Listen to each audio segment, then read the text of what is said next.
We are starting the syllabus of 10th class in science. Today's first chapter is chemistry in everyday life. Chemistry in everyday life के अंदर we are considered about acid and base. Acid. What is the meaning of acid? आप सब लोग जानते होंगे.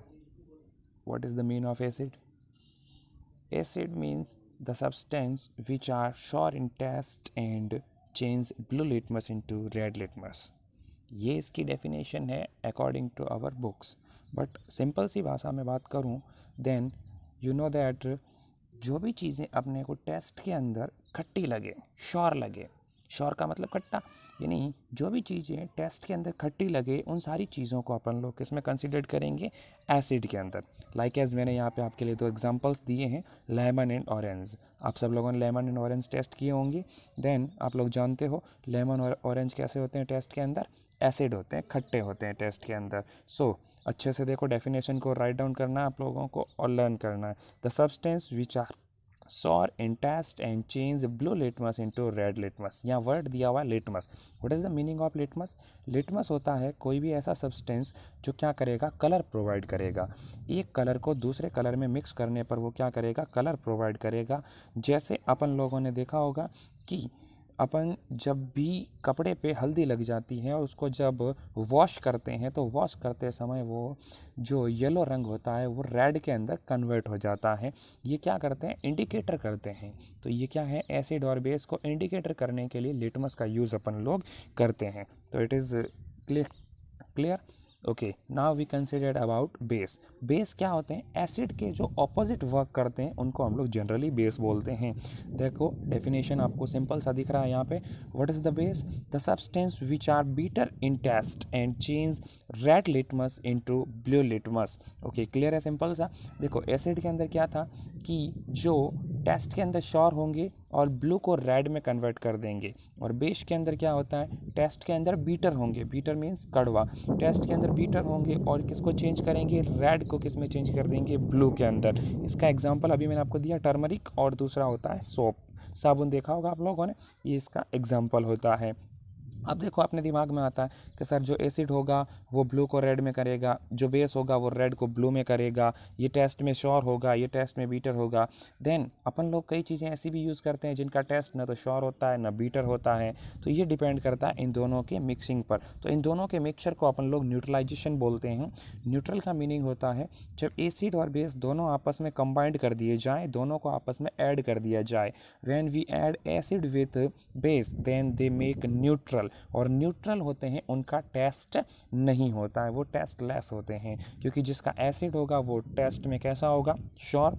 Base होगा वो test में कैसा होगा, बीटर. और अपन जब इन दोनों को मिक्स कर देंगे तो जैसे ही मिक्स करेंगे तो ये किस में कन्वर्ट हो जाएगा, न्यूट्रल बन जाएगा. जैसे वाटर, आप लोगों ने सुना होगा, इसका बेस्ट एग्जांपल है. वाटर क्या होता है, इसका कोई टेस्ट नहीं होता है वाटर का, और इसका कोई टेस्ट नहीं होने की वजह से अपन लोग इसको टेस्ट लेस मानते हैं.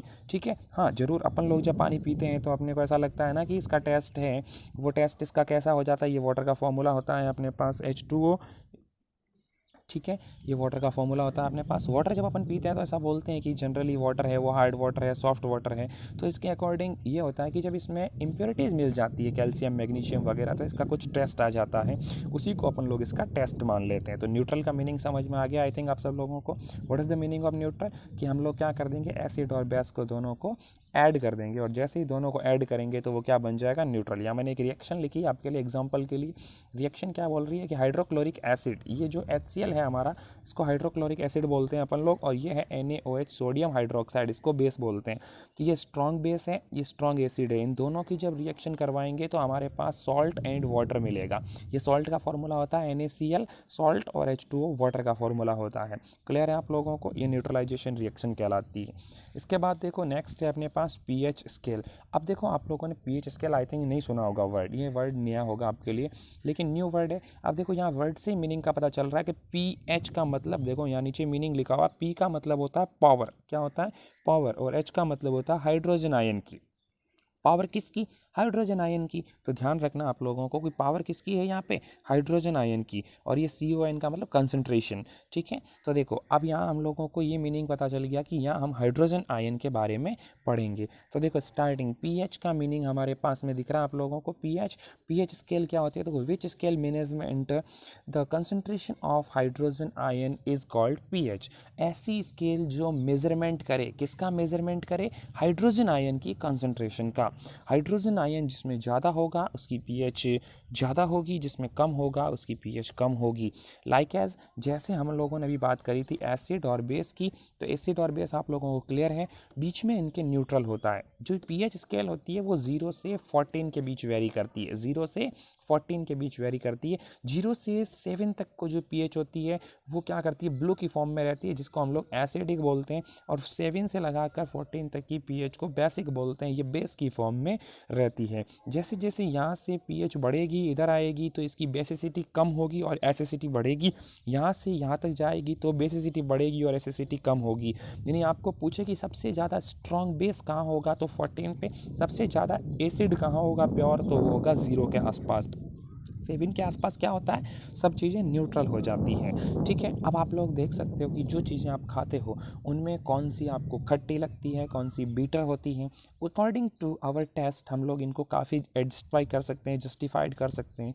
बट अपन लोगों को यहाँ पे कुछ चीज़ें ध्यान रखनी होती है। जैसे ब्लड होता है, ब्लड का आपने टेस्ट देखा होगा, ब्लड का टेस्ट होता है वो हल्का सा क्या होता है? बीटर होता है। इसीलिए ब्लड का पीएच वैल्यू होता है 7.5 के अप्रोक्सीमेट।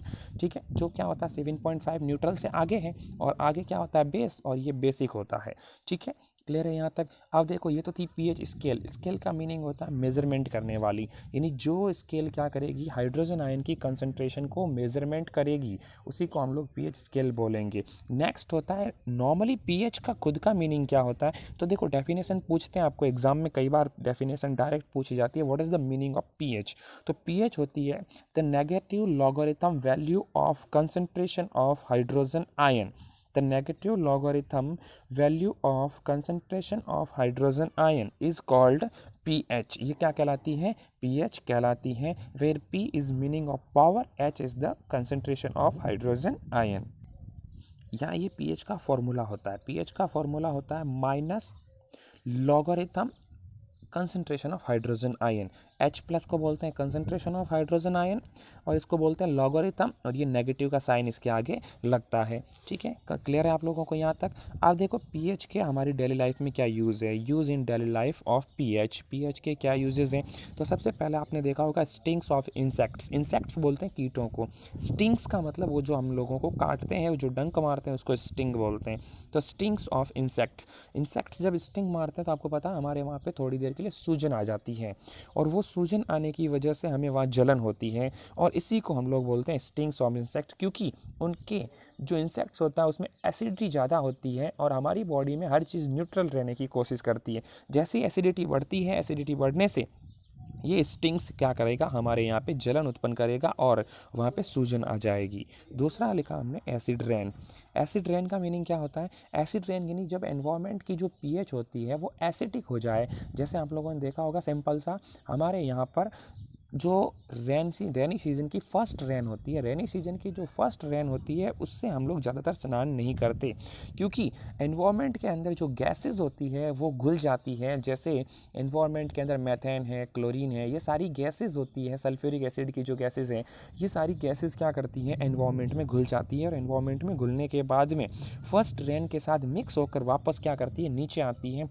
और फर्स्ट रेन के साथ जब वापस मिक्स होकर के ये गैसें नीचे आती हैं, तो ये जो गैसों का जो पानी मिक्सर होता है, इस मिक्सचर को हम लोग एसिड रेन बोलते हैं। Is that clear? और इस एसिड रेन की वजह से हमारे क्या होता है, यहाँ पे एनवायरनमेंट में काफ़ी ज़्यादा नुकसान होता है। इसी की वजह से ताजमहल की जो प्योरिटी है वो कम होती जा रही है, वो उसका कलर लाइट येलो होता जा रहा है। तीसरा है manage fertility of soil. Soil की फर्टिलिटी को मैनेज करने के लिए भी हम लोग इन चीज़ों का यूज़ करते हैं। जैसे हम लोग आपको पता फर्टिलाइज़र वगैरह डालते हैं। क्या होता है जब जो सॉइल है उसकी पीएच वैल्यू बढ़ जाती है, तो पीएच वैल्यू बढ़ने से वहाँ पे जो ग्रोथ करेंगे प्लांट्स, उन प्लांट की ग्रोथ कम हो जाएगी और वो प्लांट अच्छे से डेवलप्ड नहीं हो पाएंगे। जब प्लांट अच्छे से डेवलप नहीं होंगे तो हमें क्या होगा, क्रॉप्स है वो कम्प्लीटली प्रिपेयर्ड नहीं मिलेगी और हम लोगों का जो ग्रेन है वो कम मिलेगा। इसीलिए हम लोग फर्टिलाइज़र, मैन्योर यूज़ करेंगे, खाद यूज़ करेंगे, जिससे सॉइल की फर्टिलिटी बनी रहे और इसकी पीएच कंट्रोल में रहे। नेक्स्ट होता है टूथ डीके। टूथ डीके का मतलब हम लोगों ने देखा होगा किसी किसी के दांत बहुत पीले हो जाते हैं।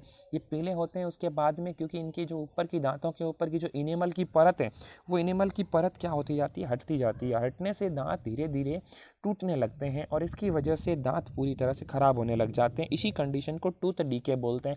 ऐसा इसलिए होता है क्योंकि जब हम नाइट के अंदर खाना खाने के बाद में अगर टाइम टू टाइम ब्रश नहीं करेंगे, तो ब्रश नहीं करने से छोटे बैक्टीरिया होते हैं जो फूड को डाइजेस्ट करते हैं, वो वाले बैक्टीरियाज क्या करेंगे, अपने दांतों के बीच में फंस जाएंगे और फंसने से कैविटी बना देंगे और कैविटी बनने से क्या होगा, हमारे जो टूथ है वो धीरे धीरे क्या होने लग जाएंगे, ख़राब होने लग जाएंगे। इस कंडीशन को हम लोग क्या बोलते हैं, टूथ डीके। इसका पांचवा एक और ऑप्शन होता है, लेकिन उसको हम ज़्यादा कंसिडर नहीं करते, फिर भी मैं आपको बता देता हूँ। पांचवा ऑप्शन होता है एसिडिटी इन स्टमच। स्टमक अपना है, स्टमक में आपको पता कई बार एसिडिटी हो जाती है, यानी जब हम खाना खाते हैं तो खाना खाने के बाद में हमें इस तरह से डकार आती है कि हमारे गले में शानदार जलन होती है। उस जलन को हम लोग बोलते हैं एसिडिटी इन स्टमक। आपने सुना होगा ना, इनो का ऐड देखा होगा, तो उसमें भी अपने को बताते हैं एसिडिटी इन स्टमक। तो ये क्या होता है, एसिडिटी बढ़ जाती है जब हम लोग ज़्यादा खाना खा लेते हैं, तो पेट के अंदर HCl निकलता है, वो ज़्यादा मात्रा में रिलीज़ होता है। और जब ज़्यादा मात्रा में HCl रिलीज़ होता है, तब क्या होता है कि हमारे बॉडी के अंदर HCl ज़्यादा रिलीज़ होने से हमको इनो लेना होता है। इनो होता है मैग्नीशियम हाइड्रोक्साइड का सॉल्वेंट, और मैग्नीशियम हाइड्रोक्साइड एक बेस है, और बेस लेने से एसिड और बेस मिल करके क्या बना देंगे, न्यूट्रल हो जाएंगे, और न्यूट्रल होते ही वो क्या बना देंगे, उसको वाटर बना देंगे। और जैसे ही वाटर बनेगा तो वो वाटर की फॉर्म में रह जाएगा और हमारी एसिडिटी क्या हो जाएगी, खत्म हो जाएगी। नेक्स्ट हम पढ़ते हैं properties of acid and base. तो ये हमारे पास कुछ प्रॉपर्टीज़ होती है एसिड की, ये आपको एज इट इज़ लर्न करनी होती है। मैं इसको समझा देता हूँ थोड़ा सा आपको। प्रॉपर्टीज़ ऑफ एसिड के अंदर देखो, जो एसिड होते हैं ना, ये एसिड है या बेस है, जब इनको रिएक्ट करवाया जाता है किसके साथ, मेटल के साथ। मेटल का मीनिंग तो तुम लोग जानते हो, छोटे क्लास में पढ़ के आए हो सब लोग। जैसे ये मेटल के साथ रिलीज़ करेंगे, ये क्या निकाल देंगे वहाँ से, हाइड्रोजन गैस रिलीज़ करेंगे। क्या रिलीज़ करेंगे, हाइड्रोजन गैस। इसी वजह से आपको पता, हम लोग खाना वगैरह जो भी खट्टा खाना होता है, श्योर होता है, उसको हम लोग कभी भी मेटल के बर्तन में नहीं रखते। जैसे हमारे घरों में जो अचार डाला जाता है, उस अचार को हम लोग कभी भी मेटल के बर्तन में नहीं रखते, उसको किस में रखते हैं, या तो प्लास्टिक के बर्तन में या कांच के बर्तन में रखते हैं, क्योंकि वो एसिडिक बन जाएगा, जैसे टॉक्सिक सब्सटेंस बन जाएंगे। दूसरा होता है when react with each other, यानी कि मेटल है, उसके बाद में अगर हम बात करें एसिड और बेस दोनों किसके साथ रिएक्ट करें, ईच अदर, एक दूसरे के साथ रिएक्शन करेंगे, तो ये क्या हो जाएंगे, न्यूट्रल हो जाएंगे। और न्यूट्रल होते ही क्या बनाएंगे, सॉल्ट एंड वाटर। क्या बनाएंगे, सॉल्ट एंड वाटर। ऐसा मैंने आपको अभी बताया था थोड़ी देर पहले कि जो भी न्यूट्रलाइजेशन की रिएक्शन होती है, तो ये क्या बना देते हैं, सॉल्ट एंड वाटर बना देते हैं। Is that clear.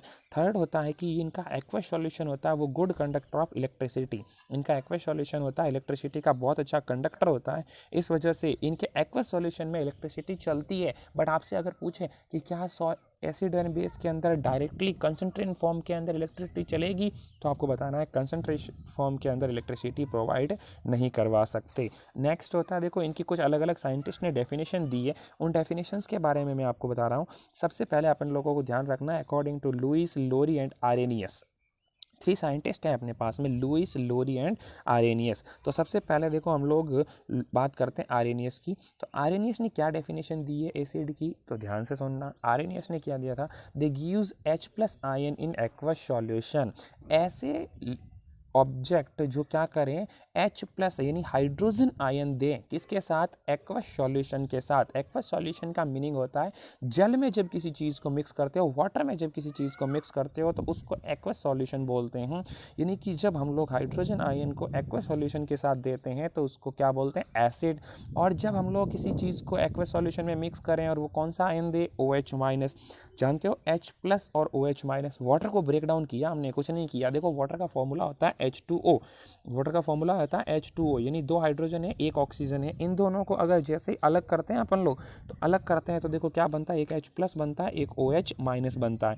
ठीक है, तो जब H+ आयन मिलेगा हमने को ज़्यादा मात्रा में तो वो एसिड हो जाएगा, और जब OH- ज़्यादा मात्रा में मिलेगा तो क्या बन जाएगा, बेस। ऐसा किसने बोला, आर्यनियस ने। दूसरा साइंटिस्ट आता है अपने पास लुईस।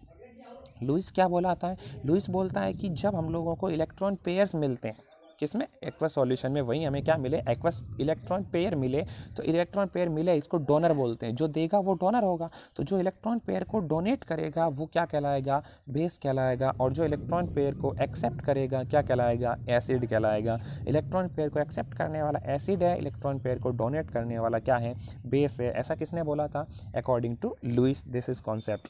नेक्स्ट लास्ट कॉन्सेप्ट है लोरी का अपने पास। तो ये लोरी का फुल नेम है ब्रॉन्स्टेड लोरी, याद रखना आपको, ब्रॉन्स्टेड लोरी। ब्रॉन्स्टेड लोरी ने बोला जो प्रोटॉन को डोनर करेगा, प्रोटॉन को डोनेट करेगा, प्रोटॉन मतलब पॉजिटिव चार्ज, जो प्रोटॉन को डोनेट करेगा वो एसिड कहलाएगा, और जो प्रोटॉन को एक्सेप्ट करेगा क्या कहलाएगा, बेस कहलाएगा। Is that clear.